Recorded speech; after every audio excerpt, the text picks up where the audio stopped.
শ্যামলের 490। হ্যাঁ আয়শা,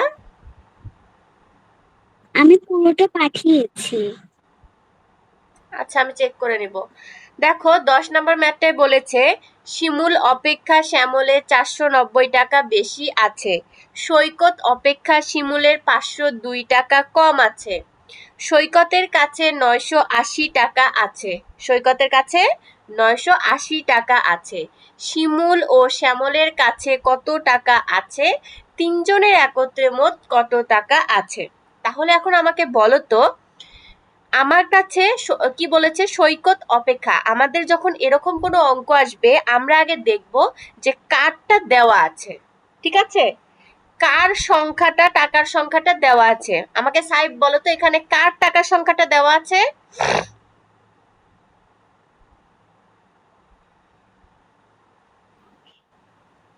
আমি স্ক্রিন দেখাচ্ছে না। স্ক্রিন দেখতে পাচ্ছ না সবাই? ইয়েস মিস, স্ক্রিন স্পষ্ট দেখা যাচ্ছে। আচ্ছা আয়শা বলো তো এখানে কার টাকাটা দেওয়া আছে।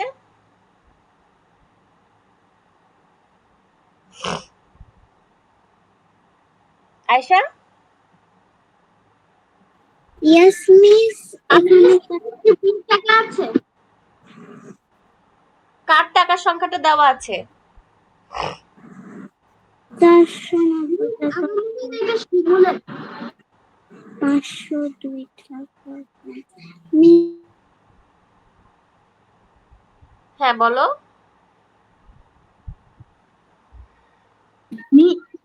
এখানে কি আমি 490 টাকা আছে। 490 টাকা নিয়ে আমি কি করব? আমি বলেছি এখানে কার টাকার পরিমাণ দেওয়া আছে।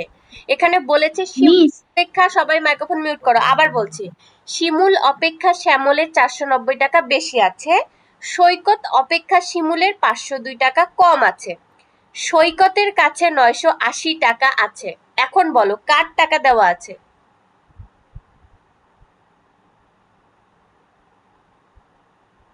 শিমুলের কাছে যে টাকা আছে শ্যামলের তার থেকে 490 টাকা বেশি আছে। হ্যাঁ, আবার সৈকতের কাছে সৈকতের কাছে যে টাকা আছে শিমুলের তার থেকে 502 টাকা কম আছে। সৈকতের টাকার পরিমাণটা এখানে দেওয়া আছে। দেখো লেখা আছে সৈকতের কাছে 980 টাকা আছে। আমি তোমাদেরকে কি বললাম, যে যার টাকাটা দেওয়া থাকবে তার টাকা থেকে আমরা অঙ্ক করা শুরু করব। তাহলে এখানে কার টাকা দেওয়া আছে, সৈকতের, তাহলে সৈকতের টাকা থেকে আমরা অঙ্ক করা শুরু করব।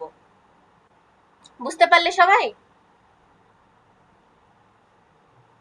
বুঝতে পারলে? Yes miss. দেখো আমরা তাহলে কার টাকা থেকে অঙ্ক করা শুরু করব, সৈকতের টাকা থেকে। এখানে সৈকতের টাকা কত দেওয়া আছে, 980 টাকা। সৈকতের কয় টাকা আছে, 980 টাকা। আর এখানে দেখো কি বলা আছে, দেখো কি বলা আছে, শিমুলের, সৈকত অপেক্ষা শিমুলের 502 টাকা কম আছে, সৈকত অপেক্ষা শিমুলের 502 টাকা কম আছে। এটা মানে কি বোঝাচ্ছে, যে সৈকতের যে টাকা আছে তার থেকে 502 টাকা শিমুলের কম আছে। তাহলে আমি যদি সৈকতের টাকা থেকে 502 টাকা, যে টাকাটা কম আছে শিমুলের, সেটা বাদ দিয়ে দিই, তাহলে আমি শিমুলের টাকা পাবো না? ইয়েস মিস, পেয়ে যাব। আমার কথা কি চারজনই বুঝতে পেরেছো, যে সৈকতের যে টাকাটা আছে সেই টাকা থেকে আমি যদি শিমুলের যে পরিমাণ টাকা কম আছে 502 টাকা, এই টাকাটা বাদ দিয়ে দিই, তাহলে আমি কি শিমুলের টাকা পাবো না, যে শিমুলের কাছে কয় টাকা আছে। Yes miss. সাহেব দেখো লিপি নিয়ে নিল। আচ্ছা ঠিক আছে, তাহলে আমরা কি করব, তাহলে তখন আমরা করে ফেলবো কি, এই যে এখানে দেখো সৈকতের কাছে আছে 980 টাকা, শিমুলের কম আছে কয় টাকা, 502 টাকা, এভাবে লিখবো। লিখার পর আমরা বিয়োগ করে ফেলবো। তাহলে শিমুলের আছে কয় টাকা, 980 থেকে আমরা 502 বাদ দিই, 10 থেকে 10 ধরে নিলাম, 10 থেকে 2 বাদ দিলে কত হবে, এখানে 8, সরি এখানে চলে গেল,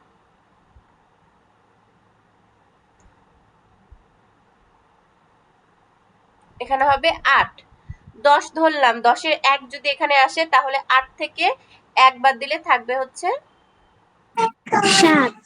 7, তারপরে এখানে 8 9 থেকে 5 বাদ দিলে থাকে কত? 4। 4 ঠিক আছে, তাহলে 478 টাকা। কত হবে? 478 টাকা। এটা কার টাকা বের হলো? এটা শিমুলের টাকা বের হলো। কার টাকা বের হলো?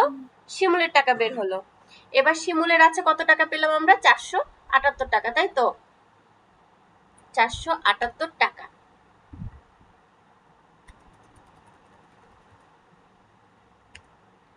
শিমুলের আছে 478 টাকা। এবার আমি যদি শ্যামলেরটা বের করতে চাই, কি করব? দেখো, আমার উদ্দীপকের প্রথমে, প্রশ্নটার প্রথমে কি দেওয়া আছে? শিমুল অপেক্ষা শ্যামলের 490 টাকা বেশি আছে। তাহলে শিমুলের টাকার সাথে আমি যদি 490 টাকা যোগ করে দিই, বেশি পরিমাণটা, তাহলে আমি কার টাকা পাবো? তাহলে আমি কার টাকা পাবো? শিমুলের। শিমুল অপেক্ষা শ্যামলের 490, কথাটাকে ভালো করে শুনো, আগে উত্তর দিবে না। শিমুল অপেক্ষা শ্যামলের 490 টাকা বেশি আছে। আমি আগে শিমুলের টাকা পেয়ে গেছি। এখন আমি শিমুলের টাকা থেকে, টাকার সাথে যদি 490 টাকা যোগ করি, তাহলে আমি কার টাকা পাবো?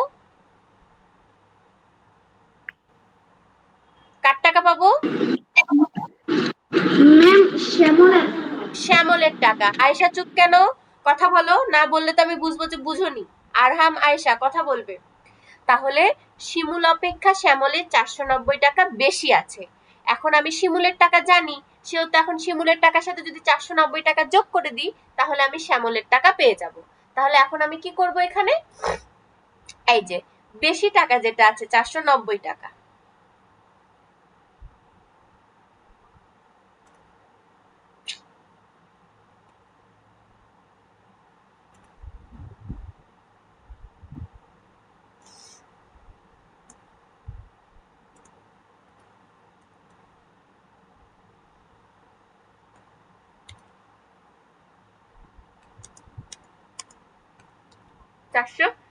টাকা, ঠিক আছে? তো এখন এটা আমি যোগ করে দিব, ঠিক আছে? এভাবে একটা টান দিয়ে দিব, দিয়ে নিচে এখানে আমি যোগ করব 490। তাহলে 8, 8 এর সাথে 0 যোগ করলে 8ই হবে। 9 আর 7 যোগ করলে কত হয়? 16, তাই তো? 16 6 হাতে কত থাকে? 1। তাহলে 960 টাকা হবে। কত হবে? 960 টাকা।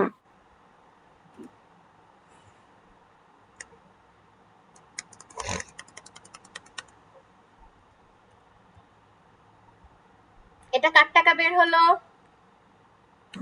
শ্যামলের টাকা।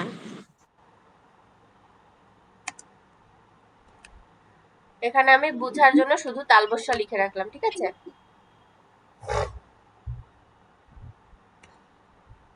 এটা শ্যামলের টাকা বের হলো। এবার আমাকে বলেছে কি, তাহলে আমি তিনজনের টাকাই তো পেয়ে গেলাম, তাই না? সৈকতের 980 টাকা দেওয়া ছিল, শিমুলের টাকা 478 পেলাম, আর শ্যামলের কত পেলাম? 960 টাকা। এবার আচ্ছা, এটুকু সবাই বুঝতে পেরেছো? বুঝতে পেরেছি। এবার আমাদের পরের অংশ করতে হবে কি, এটুকু আমাদের কমপ্লিট। আমাদের বলেছিল যে সকলের টাকার পরিমাণ বের করতে, টাকার পরিমাণ বের করে ফেলেছি। এবার আমাদের বলেছে যে হচ্ছে তিনজনের একত্রে মোট কত টাকা আছে, তিনজনের একত্রে মোট কত টাকা আছে। তাহলে এবার আমাকে কি করতে হবে?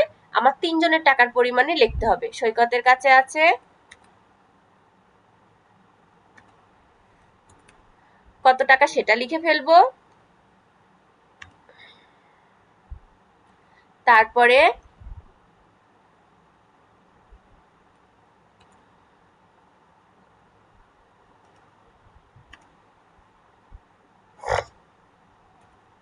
শিমুলের কাছে আছে কত টাকা সেটা লিখে ফেলবো।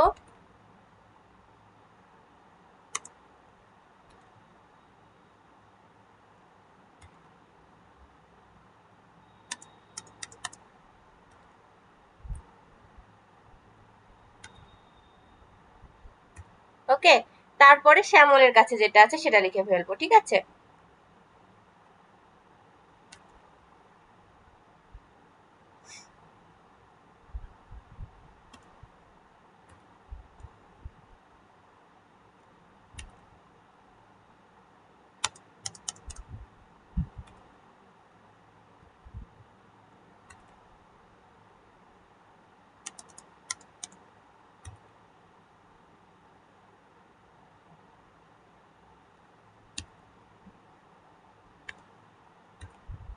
এবার এখানে আমি যোগ করে ফেলবো। পুরাটা যোগ করলে যেটা হবে সেটা হচ্ছে 3 জনের একত্রে টাকা। ওকে, তাহলে সবাই কি অঙ্কটা বুঝতে পেরেছি?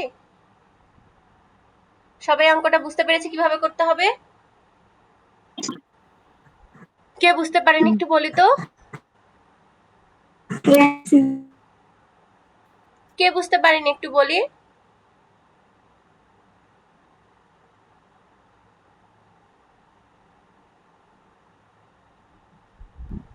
এভাবে করে ফেলবো, কে বুঝতে পারিনি একটু বলি।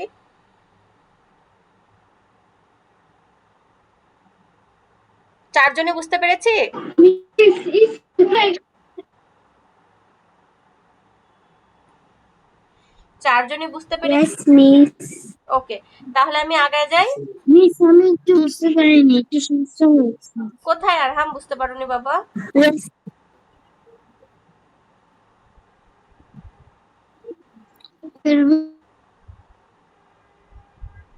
আরহাম কথাই শোনা যায় না।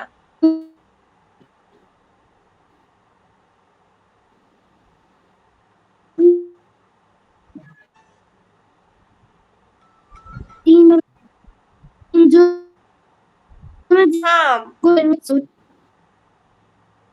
কথা শোনা যাচ্ছে না তোমার।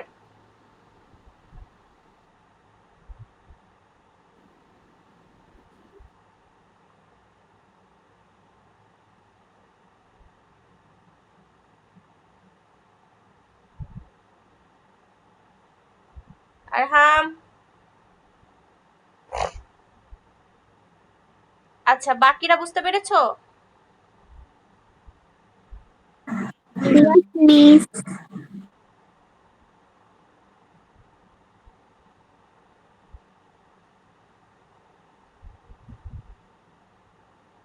তাহলে আমরা পরের ম্যাথে চলে যেতে পারি। Okay, miss. এটা বাকিটুকু বাসায় সবাই কভার করে ফেলবে। ওকে Okay, miss. Okay. ওকে,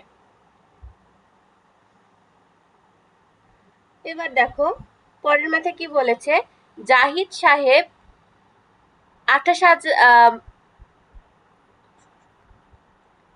2,85,000 টাকা দিয়ে একটি জমি ক্রয় করলেন। তিনি জমি রেজিস্ট্রেশন বাবদ 28,500 টাকা, গাছ লাগানো বাবদ 9,045 টাকা খরচ করলেন। কিছুদিন পরে তিনি জমিটি 41,675 টাকায় বিক্রি করেন। তার কত টাকা লাভ হবে? জাহিদ সাহেব 2,85,000 টাকা দিয়ে একটি জমি ক্রয় করলেন। তিনি রেজিস্ট্রেশন বাবদ 28,500 টাকা, গাছ লাগানো বাবদ 9,045 টাকা খরচ করলো। কিছুদিন পরে তিনি জমিটি 41,675 টাকায় বিক্রি করলো। তার কত টাকা লাভ হবে? তাহলে আমাদের আগে তার হচ্ছে একক, দশক, শতক, হাজার, অযুত, লক্ষ, সরি 4,10,675 টাকায় বিক্রি করলো। তাহলে এখানে আমাদের আগে কি করতে হবে? এই তিনটা যোগ করে নিতে হবে। দাঁড়াও আমি স্ক্রিনে দেখাই। এই যে 2,85,000 টাকা, তারপর রেজিস্ট্রেশন বাবদ খরচ হয় 28,500 টাকা এবং গাছ লাগানো বাবদ 9,045 টাকা। এই তিনটা আগে আমাদের যোগ করে নিতে হবে। 11 নম্বর সমাধান দিয়ে লিখতে হবে জমি ক্রয় করলেন 2,85,000 টাকার, রেজিস্ট্রেশন বাবদ খরচ হলো 28,500 টাকার, লাগানো বাবদ খরচ করলো 9,045 টাকা, দিয়ে টান দিয়ে যোগ করে ফেলবো। যোগ করার পর লিখবো যে জমিটি বিক্রয় করলো 4,10,675 টাকায়, ক্রয় করেছিলেন মোট খরচ সেটা লিখবো, লিখে বিয়োগ করে ফেলবো। বুঝতে পেরেছো? ফার্স্টে এই তিনটা যোগ করব, তারপরে দুইটা বিয়োগ করব। Yes, miss.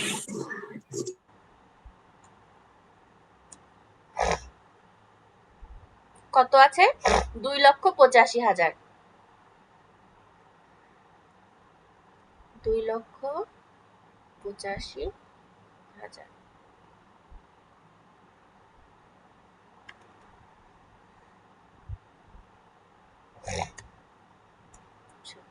2,85,000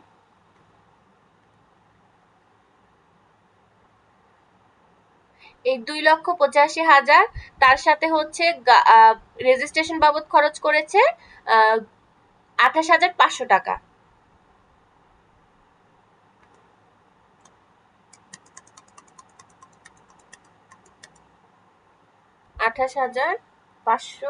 টাকা। তারপরে গাছ লাগানো বাবদ খরচ করেছে কত টাকা? 9,045 টাকা। 9,045 টাকা। এখন এটা আমরা কি করব? যোগ করে ফেলবো, ঠিক আছে? লেখাটা তো সবাই লিখতে পারবো না কি, সেজন্য আমি লিখে দিলাম নেক্সটটা করে, ঠিক আছে? তাহলে 5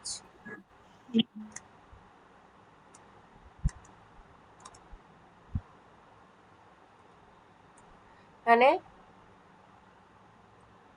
4, তারপরে 5 যোগ করলে 5ই হয়। তারপরে এখানে 8 আর 9, 9 আর 8 কত হবে? 17, 17 আর 5 18, 19, 20, 21, 22, 22 এর কত হবে? 2, হাতে থাকে 2, তাহলে 2 2 এ 4, আর 8 এ হবে হচ্ছে 12, 12 2, হাতে থাকে 2 হাতে, তাহলে 2 আর 2 এ 4, মোট কত হলো? এত টাকা হলো। এবার আমাদের এখানে বিক্রি করেছিল কত টাকায়? বিক্রি করেছিল হচ্ছে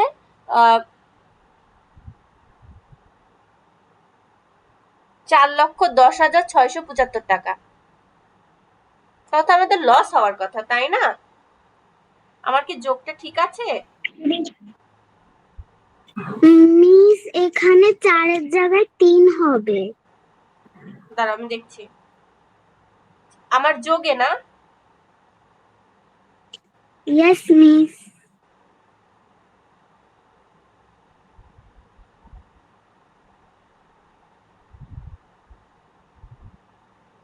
ইয়েস, হাতে 1 থাকে 12, তাহলে হাতে 1 থাকে। ওকে, এবার আমরা কি করব? এবার আমাদের যেটা হচ্ছে বিক্রি করেছে, বিক্রি করেছে কত টাকায়? বিক্রি করেছে হচ্ছে 4,10,675 টাকা। 4,10,675 টাকা।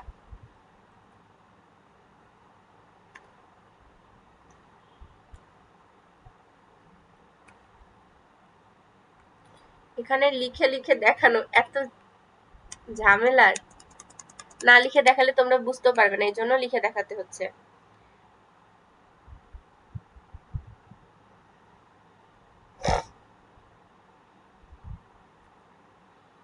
আচ্ছা, বিক্রি করে হচ্ছে 4,10,000, 4,10,675 টাকা। 675 টাকা।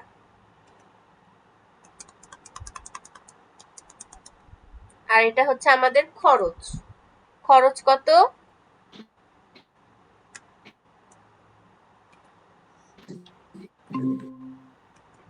আর তোমরা বারবার খালি লিভ নাও আর জয়েন করো কেন? কি প্রবলেম হয়?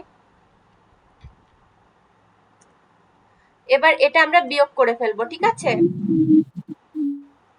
এটা আমরা বিয়োগ করে ফেলবো। 5 থেকে 5 বিয়োগ করলে 0। আমি কিন্তু সবার বুঝার জন্য এই যেভাবে ভেঙে ভেঙে করে দিচ্ছি, সবাই কিন্তু বাসায় এটা কমপ্লিট করে ফেলবে।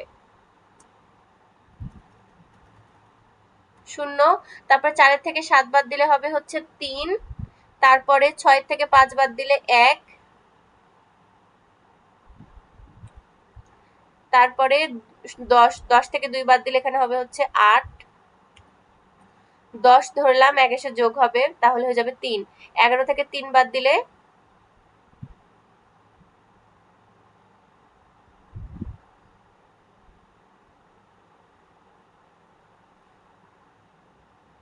8। আচ্ছা, আমি যখন করাই ম্যাথ তখন তোমরা আমার সাথে কথা বলো না কেন? তোমরা কথা না বললে আমি বুঝবো কি করে? হ্যাঁ, কিছু টাইমে তো রেসপন্স লাগে, মানুষ তাছাড়া মানে বুঝাবে কি করে আর নিজে বুঝবে কি করে? তোমরা কথা বলো না কেন? প্রবলেম কি তোমাদের? একটা কিছু বুঝাতে লাগলে কথা বলতে হবে না? যে মিস হ্যাঁ এটার সাথে এটা যোগ করলে এত হয়, এটার সাথে এটা যোগ করলে এত হয়, রেসপন্স করবে তো। ধরো আমি বলছি 2 1 যোগ করলে কত হয়, তখন তো বলবে যে 3 হয়। কাদের আমি বুঝাচ্ছি? হ্যাঁ, এমার্জেন্সি। এনার্জি সেভিং এই করার জন্য বিষয়টা এখানে আমার কি না। আমরা আসিনি? আমরা এখানে পড়তে এসেছি, পড়ার সময় আমাদের এনার্জিটা খরচ করতে হবে, সেভিং করে লাভ নেই। আমি নেক্সট ডে না থেকে ম্যাম, কিন্তু একটা পড়াও বুঝাই দিব না, যদি আমি যখন পড়াটা বলবো তখন আমার সাথে সাথে কেউ না বলো। আমার তো মনে হয় কেউ বুঝতে পারছো না, তাহলে আমার বোঝা লাগবে না যে তোমরা বুঝতে পারছো কি পারছো না। এই অঙ্কটা ক্লিয়ার? ক্লিয়ার নেই। এই তিনটা আমরা প্রথমে যোগ করব, তারপর যেটা বের হবে সেটা হচ্ছে আমরা যেটা দেওয়া আছে সেখান থেকে বিয়োগ করে দিব। বুঝতে পারলে? তাহলে 10 আর 11 এই দুটো কিন্তু বড় ম্যাথ।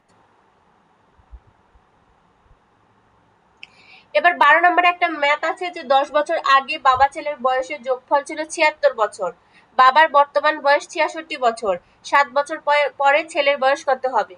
কি বলা আছে? 10 বছর আগে বাবা ছেলের বয়সের যোগফল ছিল 76 বছর, বর্তমানে বাবার বয়স 66 বছর। তাহলে বর্তমানে বাবার বয়স আছে 66 বছর, তাহলে আমরা যদি এখান থেকে বের করি যে 10 বছর আগে তাহলে বাবার বয়স কত ছিল, এটা লিখবো। লিখবো যে বাবার বর্তমান বয়স 66 বছর, অতএব 10 বছর আগে বাবার বয়স ছিল 66 থেকে 10 বাদ দিয়ে দিব, তাহলে কত হয়? 56 বছর। এখন কি করব? 10 বছর আগে বাবা ছেলের বয়সের যোগফল 76 বছর দেওয়া আছে, এখান থেকে ওই 56 বছরটা বাদ দিয়ে দিব, তাহলে যেটা বাড়াবে সেটা হচ্ছে 10 বছর আগে ছেলের বয়স। ওই 10 বছর আগে ছেলের বয়সের সাথে আমরা যদি 10 বছর যোগ করে দিই তাহলে সেটা পেয়ে যাব ছেলের বর্তমান বয়স। তারপর সেটা থেকে আমরা 7 বছর পর ছেলের বয়স কত হবে, তাহলে ওটার সাথে 7 যোগ করে দিলে আমরা পেয়ে যাব ছেলের বর্তমান বয়স। সবার কি মাথা নষ্ট হয়ে গেছে?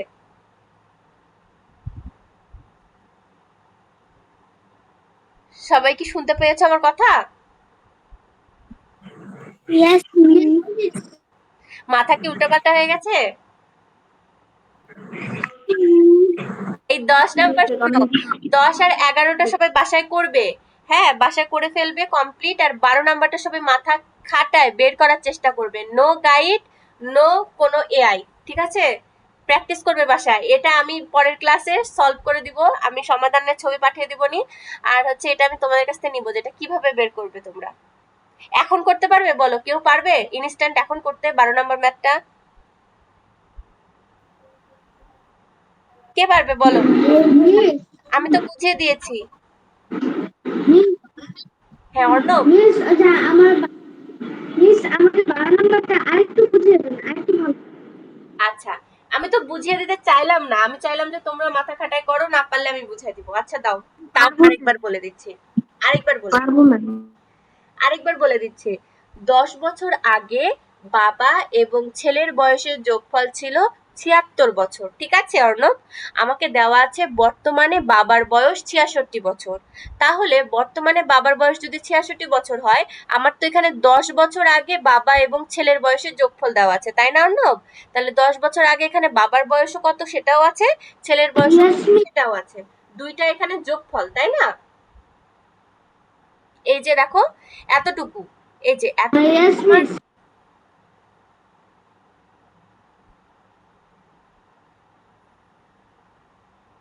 এই যে আমার লেখা হচ্ছে না কেন? আচ্ছা, এতটুকু আমার বাবা ছেলের বয়সের যোগফল, তাই তো? এবার আমাকে বলেছে যে বর্তমান বয়স বাবার হচ্ছে 66 বছর, তাহলে এখান থেকে আমাকে কি করতে হবে? 10 বছর আগে যদি আমি বাবার বয়স বের করতে চাই, তাহলে এখান থেকে 10 বাদ দিয়ে দিলে আমি 10 বছর আগে বাবার বয়স পেয়ে যাবো না অর্ণব? তাহলে বিয়োগ করলে এখানে কত হবে? 56 বছর। এখন এই যে এখানে 76 বছর পেয়েছি, এখান থেকে আমি যদি 56 বছর বিয়োগ করে দিই তাহলে এখানে আমি কি পেয়ে যাব? 20 বছর। সেই 20 বছরটা কার হবে? 10 বছর আগে ছেলের বয়স, তাই না? এই 20 বছরটা কি হবে? 10 বছর আগে ছেলের বয়স। আচ্ছা, লেখা ড্র হচ্ছে না থেকে থেকে। ওকে। তারপর এখন আমি কি করব? এই 20 এর সাথে কি করব? 10 যোগ করে দিব। তাহলে এই 20 এর সাথে আমি যদি 10 যোগ করি তাহলে আমি কি পেয়ে যাব? বর্তমানে ছেলের বয়স, তাই তো? 30 বছর। 30 বছর। Yes miss. এবার আমাকে বলেছে 7 বছর পর তাহলে ছেলের বয়স কত হবে। তাহলে এবার যেটা 30 এখানে পেলাম, সেই 30 এর সাথে আমি যদি 7 যোগ করে দিই তাহলে কত পেয়ে যাব? 7 বছর পর ছেলের বয়স পেয়ে যাব না? 30-এর সাথে 7 যোগ করলে কত হবে? 37। সবাই এখন ক্লিয়ার? অর্ণব ক্লিয়ার? তারপরে বাসায় ইয়েস মিস। তারপর এটা বাসায় করবে, যদি না পারো আমি আরেকবার বুঝিয়ে দেবো, ঠিক আছে? ওকে মিস। ওকে, কিন্তু আমার স্কিন এরকম হয়ে গেল কেন? ওকে, এবার মিস এখন কি বিজ্ঞান খুলবো? হ্যাঁ, এখন কি বিজ্ঞান খুলবো? ইয়েস, এখন আমরা বিজ্ঞান পড়বো। বিজ্ঞান কি পড়া দিয়ে রেখেছিলাম তোমাদের? আর মিস বাড়ির কাজ কি 12 নাম্বারটাই? হ্যাঁ, হোমওয়ার্ক থাকবে 10 থেকে 12 পর্যন্ত। আচ্ছা, বিজ্ঞান আমাদের কি পড়া দেওয়া ছিল?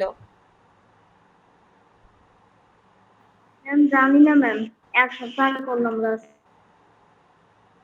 তুমি ছিলে না ক্লাসে? ছিলাম ম্যাম। তাহলে পড়া মনে মিস নেই? আমার মনে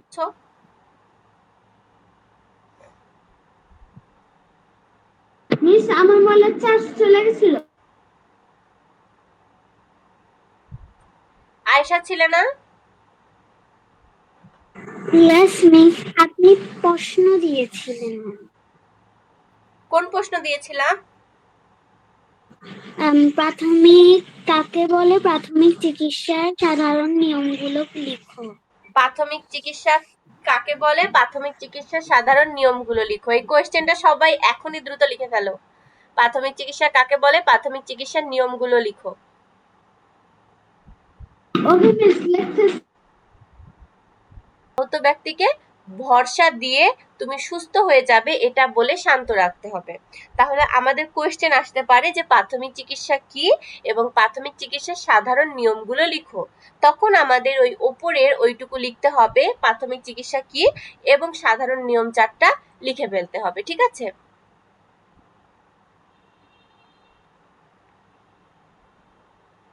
ক্লিয়ার?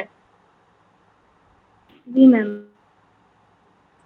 আচ্ছা, কোন একটা কারণে আমার লেখাটা হচ্ছে না, আমার ড্র হচ্ছে না কেন বুঝতে পারছি না, ড্র করতে পারছি না।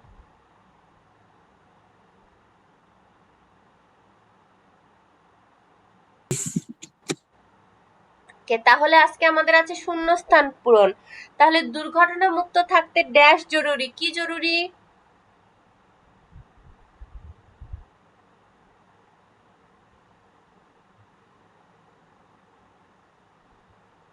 আচ্ছা, কে কে ছবি পাঠালে?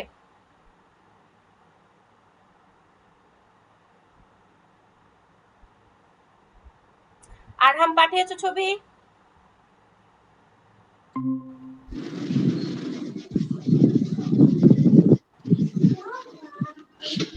আরহাম ছবি পাঠিয়েছো? তোমাদের সাথে বারবার কথা বলতে বলতেই মাথা নষ্ট হয়ে যায়। কোন ক্ষেত্রে বিশেষজ্ঞ চিকিৎসকের পরামর্শ নেওয়া প্রয়োজন?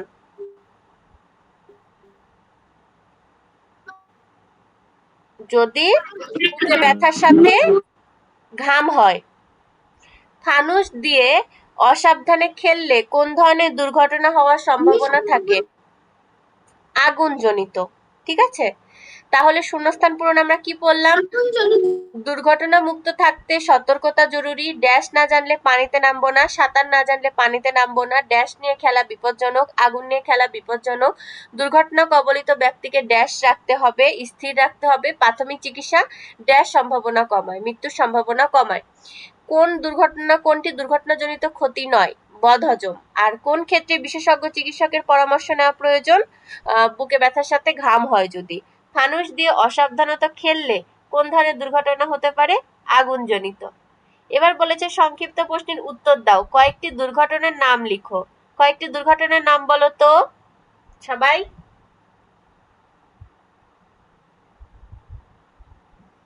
ম্যাম আমি বলতে পারি? হ্যাঁ বলো সাহেব।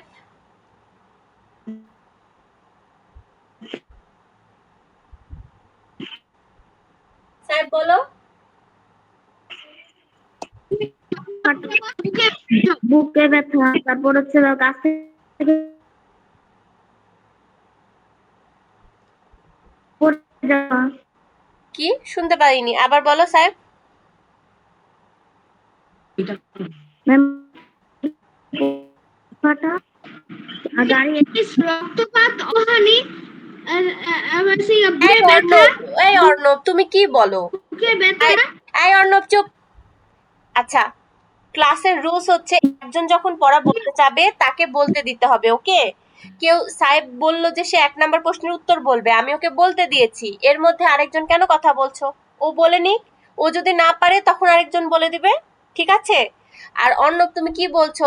ওগুলো অ্যান্সার হলো? অ্যান্সার হবে সাপে কাটা, বিদ্যুৎ পৃষ্ঠ হওয়া, এগুলো এগুলো দুর্ঘটনা, পানিতে ডোবা।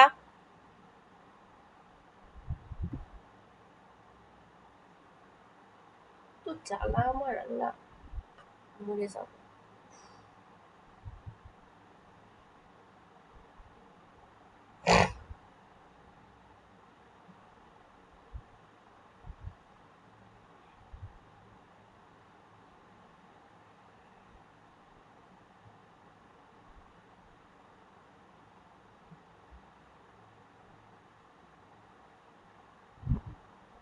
ম্যাম, হ্যাঁ, তাহলে অ্যান্সার কি আমি হলো? একটা লিড নিয়েছিলাম, কারণ হচ্ছে আপনার কথা কিছু। হ্যাঁ, ম্যাম, এখন তাহলে বলুন তিনের প্লিজ। কয়ের পড়ে অ্যান্সার হবে যাওয়া হচ্ছে পানিতে ডোবা, সাঁতার কাটা, বিদ্যুৎ পৃষ্ঠ হওয়া, তাই তো? এবার খ নাম্বার কোশ্চেনে বলেছে কেউ বিদ্যুৎ পৃষ্ঠ হলে কি করতে হয়। তাহলে কেউ যদি বিদ্যুৎ পৃষ্ঠ হয় আমরা কি করব? ফার্স্টে ফার্স্টে হচ্ছে বিদ্যুৎ সংযোগটা বন্ধ করে তাকে নিরাপদ স্থানে নিতে হবে এবং দ্রুত চিকিৎসা দিতে হবে, ঠিক আছে? তাহলে আগে আমাদের কি করতে হবে? বিদ্যুৎ সংযোগ বন্ধ করতে হবে। এবার বলেছে প্রাথমিক চিকিৎসা বলতে মিস, কি বোঝায়? অর্ণব বলো। মিস আমি বলতে চাচ্ছি যে কারেন্ট যদি ধরো কারেন্টের লাইন অফ না করেও কি শুকনো একটা লাঠি দিয়ে বাড়ি দিয়েও কি সরানো যাবে, এবং না, কাপড় আগে দিয়ে, আমরা এবং চেষ্টা করব কাপড় দিয়ে। বিদ্যুৎ সংযোগটা বন্ধ করার। যদি কোনোভাবে বিদ্যুৎ সংযোগ বন্ধ না করা যায় তখন তাকে ওইভাবে বিদ্যুৎ থেকে মানে বিদ্যুৎ পৃষ্ঠ হওয়া থেকে সরাতে হবে, বুঝতে পেরেছো? আগেই না, আগে আমাদের বিদ্যুৎ সংযোগ বন্ধ করার চেষ্টা করতে হবে, না হলে আমাদেরও ওখান থেকে ম্যাম আমি বিদ্যুৎ বলি, পৃষ্ঠ হওয়ার ম্যাম আমি সম্ভাবনা বলি, থাকতে পারে। ম্যাম আমি বলি, কি? ম্যাম আমি বলি। কি বলবে? আমি তো উত্তর বলেই দিলাম, কি হলো আবার? খ নাম্বারের উত্তর। হ্যাঁ, আমি তো বলেই দিলাম যে ফার্স্টে আমাদের বিদ্যুৎ সংযোগ বন্ধ করতে হবে, তারপর সে ব্যক্তিকে ওই স্থান থেকে সরিয়ে নিতে হবে। এবার দেখো গ নাম্বারে বলেছে প্রাথমিক চিকিৎসা বলতে কি বোঝায়। এটার উত্তর আজকে তোমরা লিখেছো, ঠিক আছে? এবং সাহেব আমি আন্ডারলাইন করে দিয়েছি, তুমি আন্ডারলাইনও করে নিয়েছো, অতটুকু লিখলেই হবে যে প্রাথমিক চিকিৎসা বলতে কি বোঝায়, ঠিক আছে? তাহলে 1, 2 আর 3, ঠিক আছে এই তিনটা তোমরা সবাই বাসায় করো, ওকে? শূন্যস্থান পূরণটা, নৈর্ভিত্তিক এবং হচ্ছে তিনটা ছোট প্রশ্ন। আমার কথা কি সবাই বুঝতে পেরেছো? Okay ma'am. ওকে মিস। ঠিক আছে, বাসায় তাহলে এগুলো সবাই করে ফেলো। আর কালকে আমাদের ক্লাস আছে? কালকে নেই না, কালকে মঙ্গলবার তো।